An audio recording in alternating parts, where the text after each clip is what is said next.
Hey, what's going on, everybody? This is Tyrone back with Tech Life. And in today's video, I have a network update for you guys from AT&T. And AT&T is now getting the first net core ready for 5G. And as they approach 1.5 million connections on the first responder side. So as most of you know now, if you have been following the channel, first responders get a higher level of priority during an emergency. So even when there isn't an emergency, most first responders, well, all first responders are on QCI 6, which is a level higher of priority versus the consumer. And even on the consumer, there are three levels of priorities that are separated between the elite, extra, and the starter plan.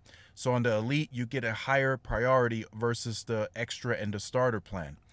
Now, on the first responders core, they are 80% complete now, and they are months ahead of schedule.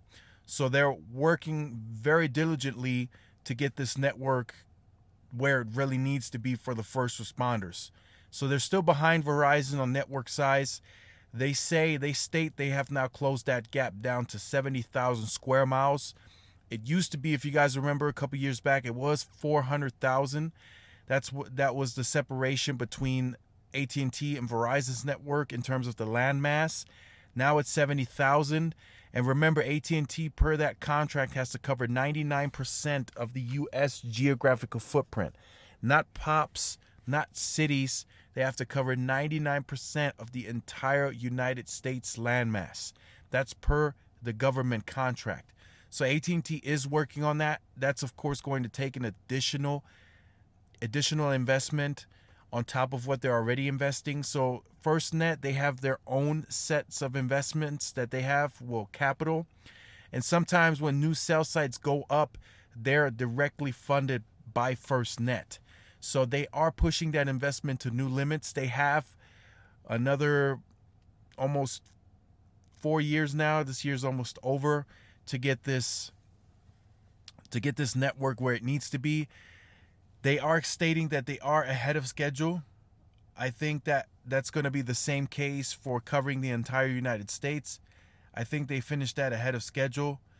But they are stating that now the build is 80% complete, 9 months ahead of schedule, and attracted 1.5 million agencies. So there's people interested in the network. So it's a good network. But there's always tweaks that can be made. So to keep that in mind, it's going to get better and better and better. There's additional densification that needs to be made. But wherever you go, FirstNet is supposed to be there. And again, I stated again, a lot of people still ask this question. It is also meant for the consumers. Now, again, during an emergency, the first responders will have priority, but the consumers can also make use of that connection, whether it's band 14, band 2, band 66. Just keep in mind, you want to have a band 14 capable device in case there is a scenario where they only put up a band 14 tower. That is still the case. You want to make sure that you have a device that can make use of that connection. And again, AT&T is taking the right steps in the right direction. FirstNet really woke up a sleeping giant, in my opinion. And they are going to push this per the contract to a whole new level. So if you have been on the channel, you can go ahead and end this video now. If you are new to the channel and you look forward to updates like these, make sure you like, share, subscribe. Also, if you're new, hit the notification bell so you are notified via YouTube when the notifications come in. People have told me that they were getting them 3, 4, 5 hours late. But then they uninstalled and reinstalled the YouTube app and it started working. They got the notifications faster. So just keep that in mind. Like I said, I'm getting these emails daily. I'm not saying it's happening to you, but it's happening to some of you guys out there. So make sure to follow my Twitter because I do post the videos on the Twitter as well. So you guys have 2 options to get the notifications pushed. And this is Tyrone with Tech Life. And I will see you guys in the next video. Peace.